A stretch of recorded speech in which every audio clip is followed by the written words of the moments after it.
Welcome back to another technical deep dive here in the debug zone.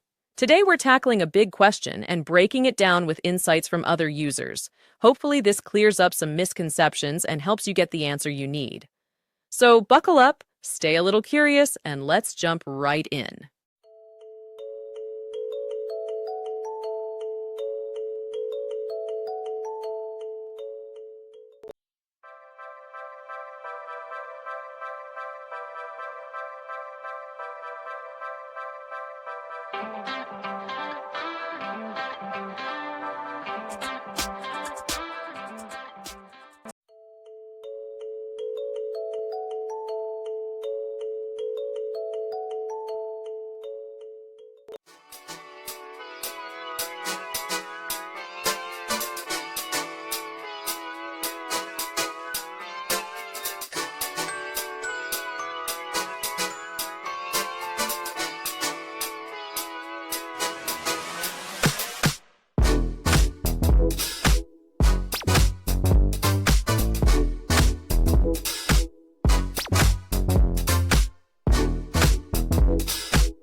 And that's a wrap.